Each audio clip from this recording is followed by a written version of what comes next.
حضرت عمر بن خطاب کہہ دو رضی اللہ تعالی عنہ نے تورات دا ورقہ پڑھیا ایک ورقہ، پوری تورات نہیں، اچانک ہی پیاس ہی پھڑ لیا، کوئی خاص کسی کو منگوایا نہیں، ایک ورقہ تورات۔ تورات آسمانی کتاب ہے، زمین تے نہیں بنی۔ جگہ دے پیر دی نظر پئی، آقا دا چہرہ سرخ ہو گیا۔ حضرت ابو بکر آندے نے عمر تیری ماں تینوں گم پائے نبی دے چہرے وال ویکھ۔ حضرت عمر نے نظر اٹھائی تو کی پڑھ دے نے رضیت باللہ ربا و بالاسلام دینا و بمحمد نبیا۔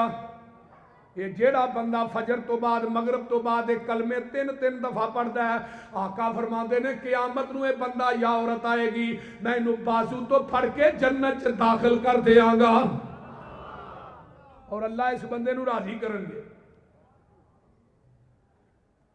آقا فرماندے نے عمر اے تے تورات صحب تورات موسیٰ بھی آ جائے انہیں بھی آنا، نبی بن کے نہیں آنا، محمد دا امتی بن کے آنا صلی اللہ علیہ وسلم۔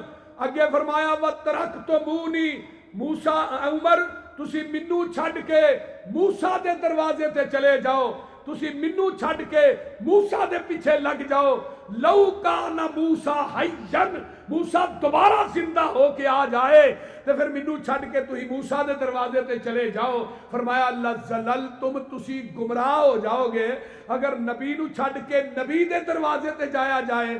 آقا فرماندے نے گمراہ ہو جاؤ گے آج نبی نو چھڑ کے امتی دے دروازے تے جایا جائے، پھر تے بندہ گمراہ نہیں نہ ہوندا۔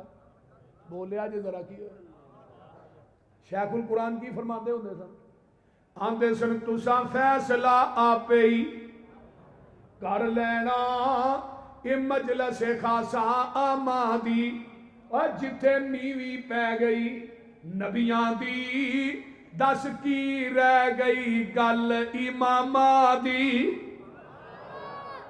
اور تساں فیصلہ آپے ہی خان پوریو تساں فیصلہ آپے ہی کر لینا اے مجلس خاصا آمادی، جتھے نیوی پہ گئی نبیاں دی دس کی رہ گئی گل امامہ دی، جنوں ملے حضوری آقا دی انہوں کی لوڑ غلامہ دی۔ اوے آمن حدیث آمن حدیث چھڑ دے پک ڈنیاں، آمن حدیث پیغمبر دی تینوں عظمت ملے سلامہ دی۔